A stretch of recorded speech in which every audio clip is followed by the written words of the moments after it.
Welcome back to the podcast for Cultural Reformation, brought to you by the Ezra Institute. Well, welcome back, one and all. This is the podcast for Cultural Reformation, brought to you by the Ezra Institute. I'm Ryan Aris, and it's my privilege to be joined by Pastor Tobias Riemenschneider on this Reformation Day. That's the day that we're recording. You'll get it a little bit later, but today is October 31st, Reformation Day, and it's a privilege to be speaking with this German pastor today. Listeners, readers of ours will recognize Tobias's name. He's the author of the book Resisting Tyranny, published by Ezra Press. He's one of the principal authors of the Frankfurt Declaration on Church and Civil Liberties, the pastor of Reformed Baptist Church Frankfurt, and author of several other things, involved in several other projects, I understand, that are coming to fruition that we'll hear about very soon. So we're very pleased to have you with us again. We're going to be talking today about the culture of death, and there are many things involved in that. Before we dive into that discussion, just a very quick reminder that this weekend, November 4th, this Saturday in Daventry in the UK, the Mission of God Conference is happening with Joe Boot, Andrea Williams, Aaron Edwards, and Graham Leach. That's a co-sponsored event with our friends at Christian Concern, and there are still tickets available for that. If you visit EzraInstitute.com, you'll find the link to purchase tickets to attend that event. Tickets are also available for our Canadian and northern state American friends to visit us in Windsor, Ontario, November 2nd for another Mission of God conference. And then the weekend after that, December 9th, in Calgary, Alberta. And we'll be dealing with the theme of redeeming sexuality at both of those conferences. So I hope that we'll have an opportunity to see you at least one of those. We've got 3 Mission of God conferences, good odds, good opportunity for you to attend. Hoping to see you there. So Tobias, my brother, welcome. Thank you so much for having me back, Ryan. It's a real privilege. I'm glad that we could do this. As I mentioned, Yes. we're talking about the culture of death today, and we'll get into exactly what that means. I just wanted to start us off with a short reading from Proverbs. This is Proverbs 8, verse 35 and 36. Wisdom personified writes, "He who finds me finds life and obtains favor from the Lord. But he who sins against me injures himself. All those who hate me love death." And one of the things we were talking just before the show that this was one of the things that you wanted to one of the verses that you wanted to refer to as well. And I'm glad that Yes. it's so. One of the things that jumps out right away is that there is a moral and religious aspect to death and to hatred. And so when we're talking about a culture of death, and we're here on the podcast for Cultural Reformation, all things cultural are on the table for discussion. One of the things that leaps out is that there is a connection between Christ, between the Lord and life, and a rejection and a hatred of Christ and death. Those two go hand in hand. So, brother, maybe I'll give you a chance to start with the way that you wanted to start, but let's just get on to Yes. this phrase that I've said a few times now: culture of death. Uh, Yes. Comes from, or most recently, I suppose, was coined by Pope John Paul II, and Yes. is fairly common amongst in Roman Catholic discussion. But Yeah. this is something that we acknowledge. But maybe it would be helpful first to define what we mean by that and what is entailed by it. Yeah. So you're right. It comes at least recently from the Roman Catholics, but it's a good and fitting term because you just gave us the biblical grounds for this. We see that in Proverbs 8. Yeah. So everyone who loves God loves life, and everyone who hates God loves death.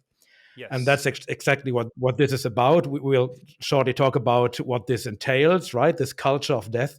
But that's exactly the theological reason for what we are seeing in our cultures. People turn away from God, they hate His law. And if you turn away from life, the only thing left is death. So they turn to death and they love and embrace death.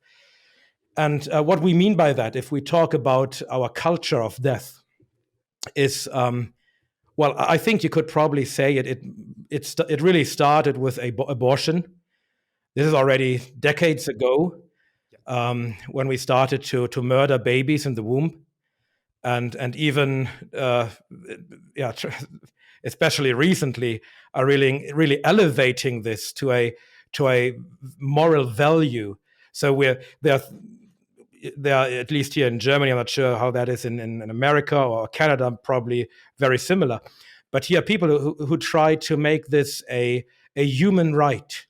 Yeah, it's a good thing. It's a virtue that you are allowed to murder your baby, and then you come from this, which is also part of the culture of death, this climate change, religion, and they say, well, we have to save the planet, so it's good to abort your baby because more babies is bad for the climate, is bad for the planet. So there it started, right, with abortion. But it didn't end there. We see that now with euthanasia coming back. We don't have that in Germany just yet because of our unique history with the Nazi regime. They used the term euthanasia to justify the murder of all kinds of people, especially disabled people and so on. So there is some reluctance in Germany against this background. But all around us in Europe, especially I'm thinking of Belgium or so, they all allowed euthanasia just recently, a few years ago. And there was even a story of an 8-year-old child being murdered. And in Canada, you know what I'm talking about. You have the same problem. Oh, yes. Yeah. Canada has no abortion laws. Abortion is legal right up to full term in our land here. Yes. Land of the free. And then, of course, where also abortion is euthanasia, healthcare. right? Yes. Yeah. We have Yeah, that yes, as well. exactly. Yeah. It's a good thing, right? So we see how death, how killing, murdering is elevated to a high level of actually being something morally good. Yes. And it doesn't stop there because even if you look at things like homosexuality, no life can come out of a homosexual relationship. Or a step further, transgenderism. Bodies are actually destroyed so that they will never be able to bring forth life again. So all of this is part of this culture of death. It's about destroying or preventing human life and actually calling this good. So calling what is evil good and what is good evil. Mm-hmm. And it's very very observant and very significant that you noticed it doesn't stop there. It doesn't stop with abortion. And the thing that I have noticed, whether it's and probably most obviously in the area of sexuality, is that once you have stepped out of those scriptural God-given boundaries for human sexuality, there is no logical stopping point. There's Yes. once you're either inside or outside, and once you're outside, that's the only fence is between in and out. Yes. If you don't believe that there is an objective, transcendent law given by a lawgiver, by God, who has the authority to give this law, once you start believing in that, then law becomes just what a given culture at a given time thinks good. So they don't even need to give moral reasoning, because there's no higher standard. They themselves are their own standard. And so, as you said, there are no limits to how you can pervert the law of God and actually turn it on its head. And we see that all around us. And I fear we have not seen all of it. I think we will probably see more things which are now maybe unthinkable as abortion was maybe 100 years ago, and homosexual marriages and transgenderism was just maybe 20, 30 years ago. And so, as you said, there is no actual limit. Where should you stop? Why should you stop? If there is no objective law that you have to adhere to, you're completely free to make up your own laws as you wish. Right. Tell me more about the European context in particular. What were the major ideas or movements, or whether a shift in the legal framework that led to this more like the mainstream acceptance and embracing of this death culture? Yes. So it came from America.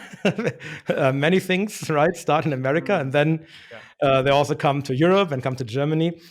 And so it actually started with a sexual revolution. It took a few years until it really came to Germany, but it was basically the same that happened in America and in all countries of the Western world. Feminism and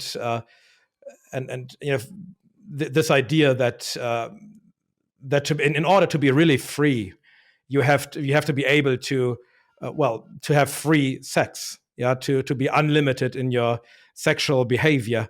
And then this of course creates problems like pregnancies that you didn't really want, and maybe there is no father who is willing to stay with you and take care of that baby with you, and maybe even marry you, right? So all this sexual freedom, as they call it, this led up to the need of abortion, because the narrative is, well, a woman also must be able to have free sexual relationships as any man, but she cannot be as free as any man because she can get pregnant. So to free her, she must be able to abort the baby. Right. And of course, this of course is achieving exactly the opposite. Like all this feminism stuff, everything that is a rebellion against God, it achieves the exact opposite of what it claims it wants to achieve. Abortion is something that actually enslaves women, because it very often, not always, but very often, it's the case that the father doesn't want the baby, and now he uses abortion as to put pressure on the woman and tell her, well, you should abort. I don't want the baby. If you want it, okay, fine, don't have an abortion, but don't count on me. That's your decision then. I'm out. And this happens very often. And so it's not actually a liberation of women, it's an enslavement of women, right? It just furthers reckless behavior and immoral behavior. So this was the first step, right? Abortion. Then the next step, I would say, and of course, abortion was continually, continually more legalized. So it was not all at once. It came step by step, right? And interestingly, in Germany, I think it was in 1995, there was an attempt by the legislators to completely allow abortion. So right now, it's officially still a crime, but under certain circumstances, there will be no penalty, right? But it's still in our criminal code. In 1995, they tried to get it out of there completely, make abortion completely legal without any restrictions. And our Supreme Court stepped in and said, well, you cannot do this. This is against the value and worth and the dignity of humans. So they acknowledge that it's a human inside there, and it has some dignity. So of course they didn't really went through with this consistently. They would have had to abolish abortion, but at least they stepped in and said, well, you cannot just say it's completely legal, right? I don't think, well, I don't know, but I'm not sure that the Supreme Court would give a ruling like that today. But that happened in 1995. Yeah. Yeah, and then the next step was basically homosexuality, so homosexual marriages. And it was really interesting because for some times this was really pushed hard by the leftist, by the Green Party, and so on. But we had a conservative leader, Angela Merkel. Maybe you have heard of her, right? She was, I think, for 16 years our chancellor. So yes, and at a time where actually there wasn't really much pressure from the left, it had somewhat stopped, right? Angela Merkel stepped forth and said, well, I now want to allow gay marriage. I want to legalize it.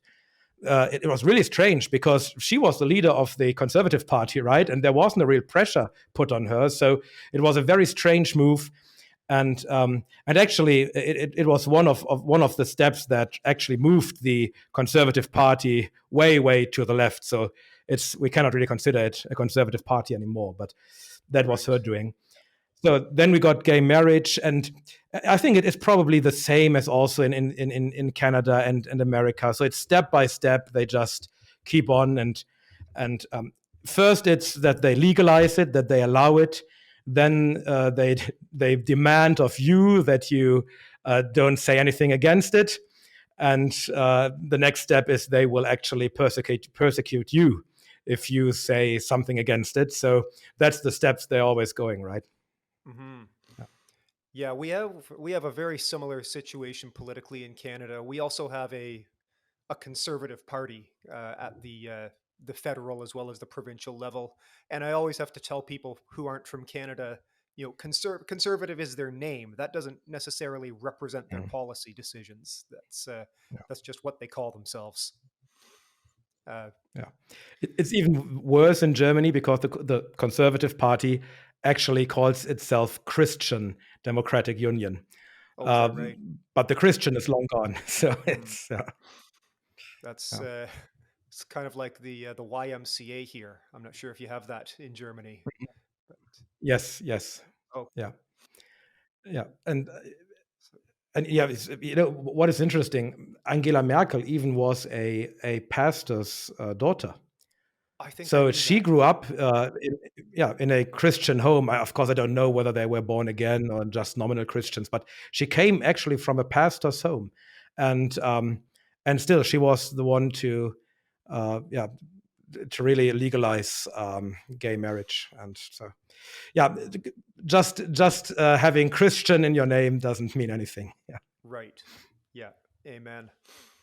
So, brother, we began this conversation on a biblical and theological note about the love for God leading to life, the hatred for God leading to a love of death. So we understand that at the foundation there are very human and very spiritual reasons for this contemporary state of affairs. But I don't know, maybe speaking sociologically, speaking culturally, you've talked about how something like abortion is actually very damaging for a woman in particular, and it does not lead, no matter how much we've been told, does not lead to human flourishing. Uh, on an individual or a cultural level, why do you believe that we keep at it? Why do we keep at it to such a degree that so-called conservatives are propping this up and perpetuating this kind of policy and this kind of practice? Yeah. Actually, so I think the real reason is that they just don't have any other a chance. So it's a little bit like evolution or so. Evolution theory is stupid, but they have to cling to it because if the other option, the alternative, is God, and Yes. this cannot be right. And I think it's the same here. If you actually say, well, we have been wrong for the past 100 years or so. Okay, what went wrong? Well, actually, we despised Christianity. We hated God. And that's why we did all these rebellious acts. So actually saying, well, we were wrong, just leaves you with one alternative: back to Christ, back to God. Right. And that's actually something they cannot do. So they have to perpetuate this narrative. And it's sometimes really crazy if you read. For example, women who really promote abortion, what they say is just stupid. It's not just, even if you're not a Christian, you should be able to see that this doesn't make any sense, what they're saying. Yeah. And a few years ago, a few decades ago, they said, well, that's not a human life inside the womb. Right. It's just some cluster of cells or so. Well, now we know that this is not just a cluster of cells. Science has proven it. We knew it before. We have known it for thousands of years because we're Christians and we read the Bible. But even science has now caught up. Yeah, they also know now that this is not just a cluster of cells. So why don't they back up? Why don't they say, okay, we were wrong, we have to reconsider? No, they just find another reason. Now they say, okay, maybe it's a human life, but it's not a person. It's not really self-aware, so you can still murder it. Yeah. So it really doesn't make any sense. And I think what we see here is actually what Paul writes about in Romans 1. They are actually given over. Their minds are depraved. So they cannot really think clearly anymore. Yeah. And the real reason is it's not about truth. It's about their rebellion against truth. So they cannot turn around and go the other direction, because that would lead to God, and that's not an option for them, right? Mm-hmm. Mm-hmm. So knowing this, this should really animate and inform Christian witness to the culture. I would wouldn't you say this should really make up the all of the foundation for a Christian response. So how? Yes. Yeah, go on. Sorry. Yeah. Right. So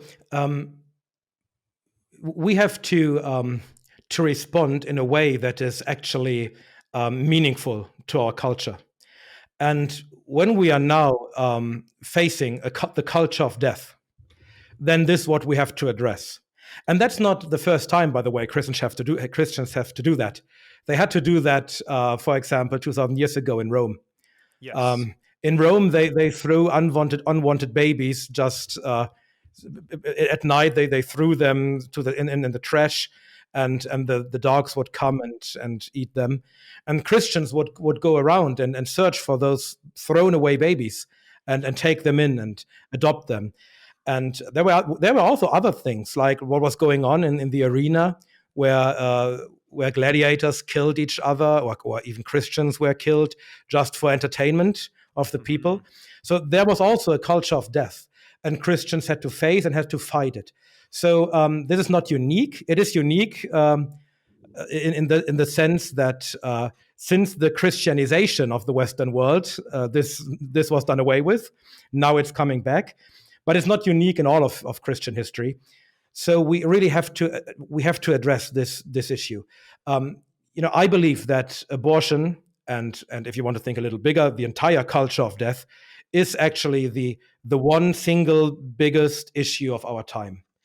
Of course, the underlying issue is unbelief and rebellion against God. But if you want to point at those things that we can actually see working, how this works out in culture, this is the most important issue. And we have to address it, and we have to fight it. We have to fight it to save lives. God demands this of us. He tells us that he tells we should open our mouth, so we should not be silent. We have to open our mouth for those who cannot speak, for those who are who are really poor and needy and cannot speak for themselves, like little babies murdered in the womb. They cannot speak. They have been silenced before they could even speak. So God demands us to speak up for them. And even more, he even tells us to rescue them. So we have to take this seriously. This is actually a part of our Christian witness, of the good deeds we have to do. We have to fight this culture of death. We have to save life. And we fight it with the gospel of life. So it's not enough just to say, well, this is evil. It's true, that's evil. So confront this with the law of God, but also give the alternative. Show that there is a God of life, and there is a gospel of life, that there's life in Christ. So this is very important. And maybe one other thought in this regard. So abortion, and again, the entire culture of death, this is also a national sin.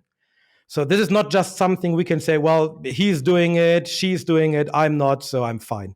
No, this is a national sin. And God tells us how he will deal with these kinds of national sins. He says, I think it's in Leviticus. I think I even got it here somewhere. But so he says, if you do things like that, if you kill your children, if you give them to Molech, if you sacrifice your children, the land will spew you out. Mm-hmm. It will vomit you out. And God has done that before. Yeah, he said the land vomited the people out that were there before you. So this is actually something that affects every one of us. You cannot say, well, I have nothing to do with this. Well, if we continue, the land will vomit us out. And we are part of this land, we are part of this nation, so it will also affect us. So 2 reasons why we have to do this. We have to love our neighbor. First of all, we have to love God, so we have to love his law. And we have to try to work towards that his law is respected again in our land. We have to love our neighbor, which means, at the very least, save them from being murdered. And we also have to understand that this is a national sin that actually affects us all. Right. Actually, as soon as you started saying that abortion was the most important issue for us to fight against in our age, my immediate thought, and not that I want to put forward something else, not that we want to necessarily rank these things, but I really appreciate you fleshing that out in terms of the scope and scale and the heinousness, the all-encompassing nature of the scourge that abortion is. So I think that you've made a compelling case right there. One of the and yeah. Oh no, carry on. Yeah, maybe just more and more. Yeah. Just to add one thing, just a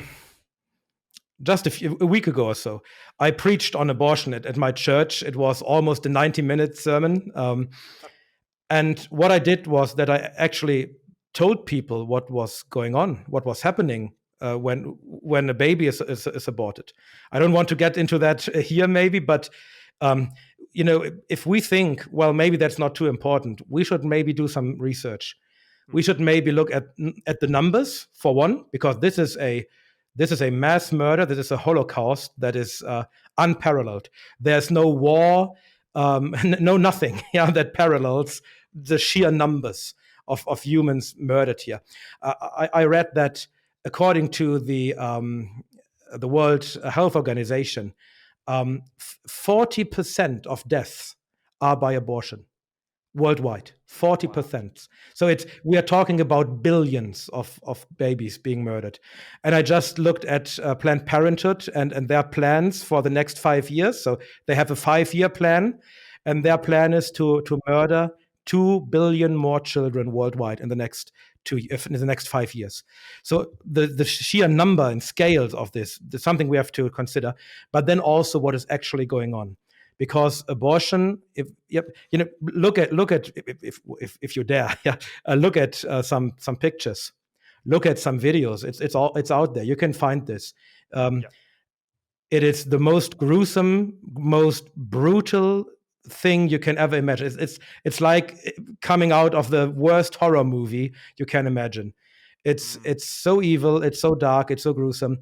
It's actually unbearable. So I cannot really think about this. I have to distance myself at least a bit from this. Otherwise, I wouldn't know how to handle this.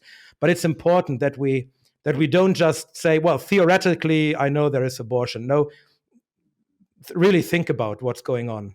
And if that doesn't stir something up in you, if that doesn't make you cry and also get angry and make you understand that this is really a huge issue and that you have to do something, anything against this, right? So I think that is very important, because many of us probably never really thought about what's actually going on there in those abortion mills. And No, I think that's an important point. It's important to note, as you're talking about the scale of this of abortion, the scale at which it happens, where sounds like it's the leading cause of death, 40% according to the World Health Organization. That level, you don't get there without state-sponsored support. So I want to talk, or see if you can connect the book that you published with us with Ezra Press, Resisting Tyranny, on statism, state overreach, how to think about that and respond to it from a biblical perspective, out of biblical conviction and love of neighbor, love to God, all of the things that Christianity really expresses itself as at a very basic level. How do you connect the themes from resistance to tyranny and statism with resistance to or responding to abortion? Right. Yeah. Very good point. So, Paul in Romans 13 tells us how the state should be. It should be a deacon, a minister of God, punishing the evildoers, commanding those who do good. So that's what the state should be doing. Look at their master, look what God is telling them to do, look at God's law, and then say, okay, this is what our master wants. I'm his minister, I'm his deacon. I will make sure that his law will be the law of this land, and that people will adhere to it. But if the state doesn't do it, if the state becomes an anti-Christian state, then this completely turns around. He becomes the state of Revelation 13, not Romans 13, Revelation 13. It becomes the beast that actually fights against God, fights against his good law, and perverts it. Yeah, calls evil good and good evil. It begins to punish those who do good and command those who do evil. And this is also true with especially with abortion. Also, it's always the state by his laws that actually causes all these things. So something has been considered bad, evil, illegal. Well, now the state comes and says, well, now it's legal. And this has an effect on the culture. Now everyone thinks, maybe not everyone, but many think, well, it's legal now, so it must be fine.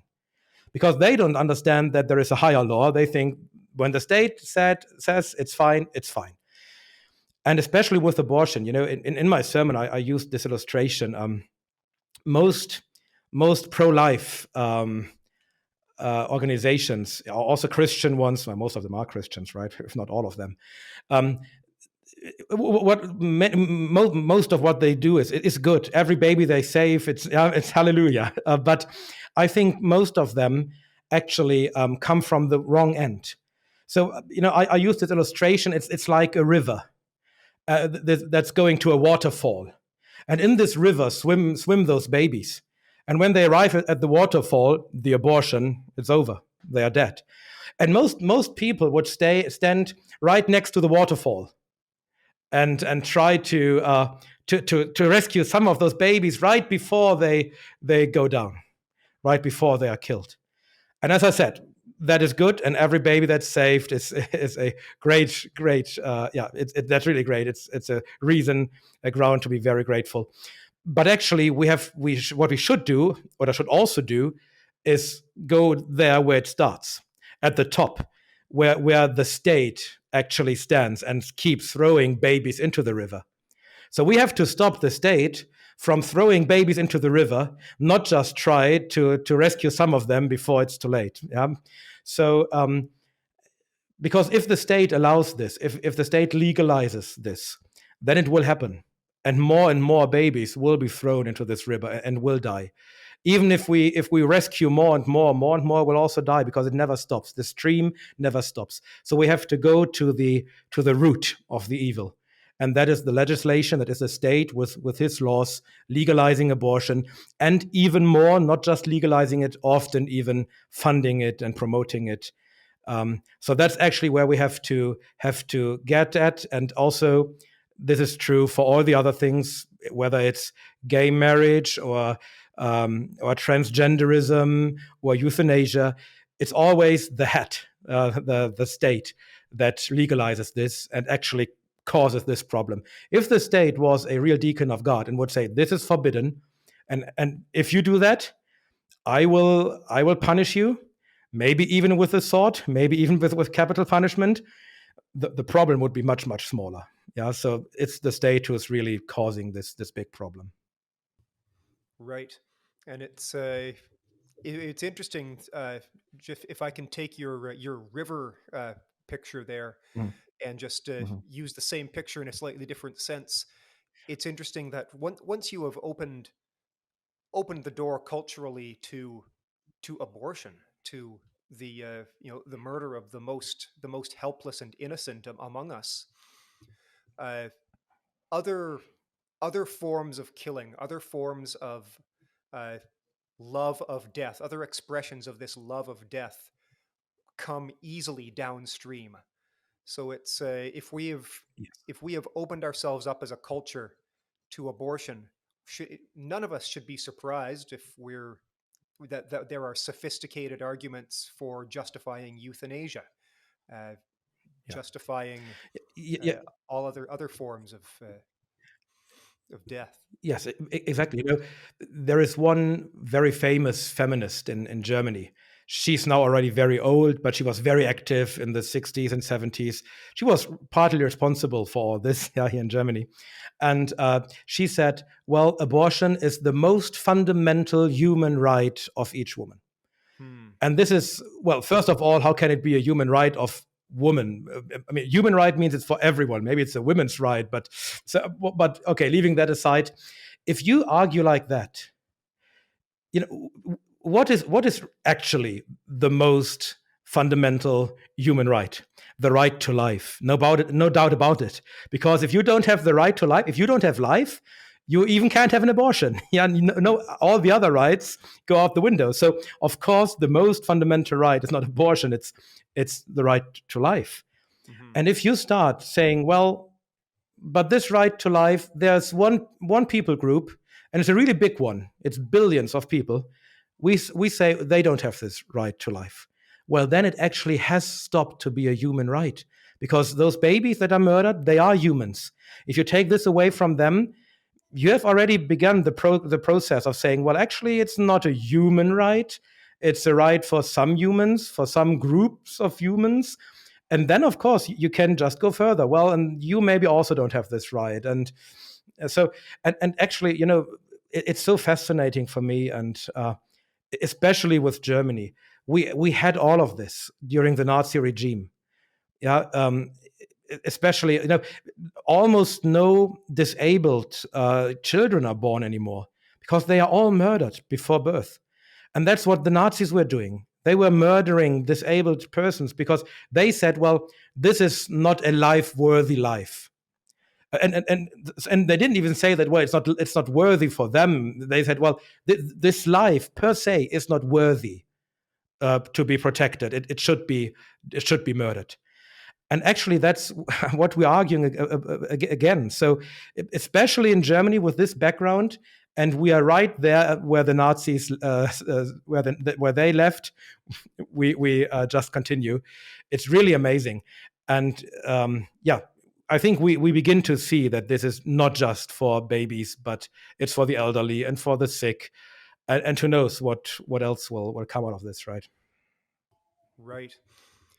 So as you say, it's a sobering discussion. I have the same issue. We're not meant to do this. This is obviously a great offense against God, and it's very difficult for you, as you said, and for me to even think about it for very long. And that's as it should be in some sense. But Yes. I guess switching a little bit, you talked about how many, if not all, pro-life organizations are Christian or have Christians involved with them, and that they are working, and praise God for every one of them that they snatch from the ones and twos out of the river. But strategically, at the cultural level, how do we respond? What is to be the response of the people of God at large on this issue? Yeah. So most of those organizations, pro-life organizations, they don't actually work to stop abortion. Yeah, as I already mentioned, they are not really trying to. They are not going to the legislature. They are not trying to do something politically so that this will be illegal again. Yeah, that other laws will be passed.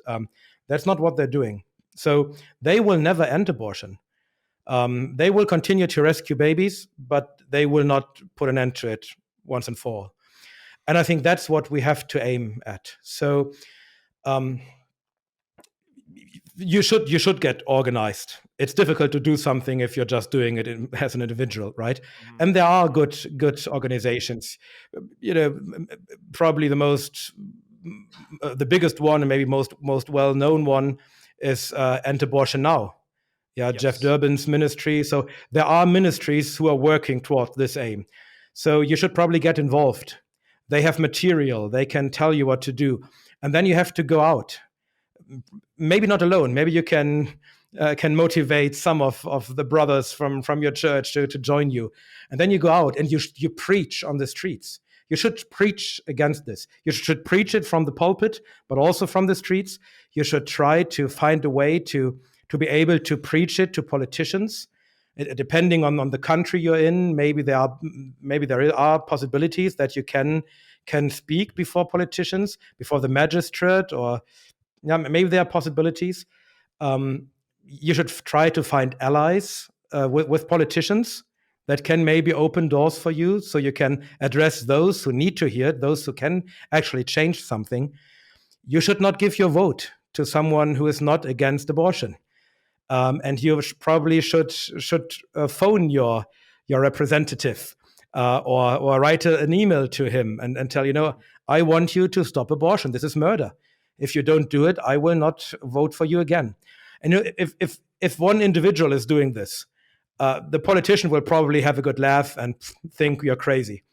Yep. Well, if 100 do this, he will probably start to be really annoyed.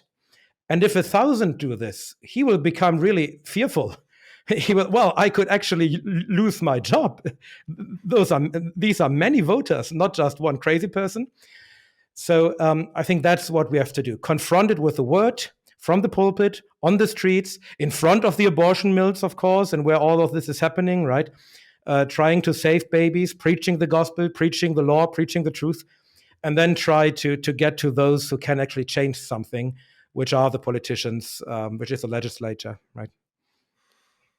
Right. No, that's excellent. And maybe, to be honest, maybe you start by praying for this, because, to be honest, I think many don't even pray.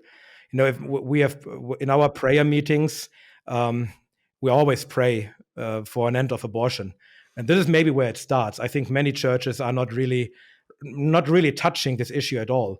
So start touching it. Pastor, preach about it. Preach against it. Make it a frequent prayer request that you with your entire church pray for this. So this is where it starts, but I don't think that's enough. As I already said, God tells us to open our mouths, to speak against it, and to even become involved in actually saving these babies. So, yeah. Right. Well, I'm grateful. Those are good resources with End Abortion Now. That's good actionable counsel. I'm always struck by, on the one hand, the need to act in in groups as a broader or as a smaller culture, as a larger group, uh, but that doesn't negate the need for individual action. So I'm always struck by Yes.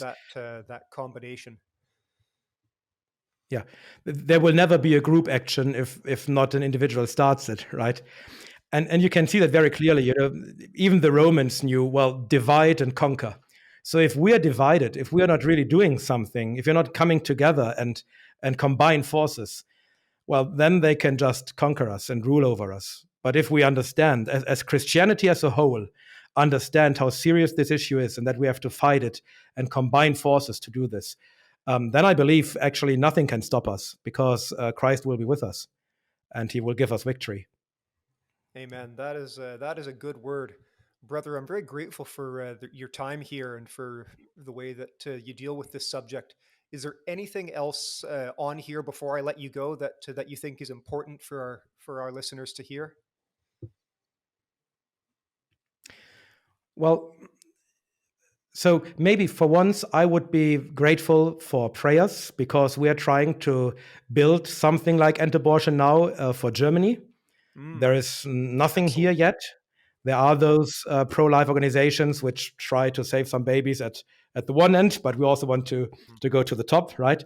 So we want to start this, and this, of course, a big project. So appreciate prayers for this, and I just want to encourage everyone, one, to really love the law of God, because this is what it all comes to.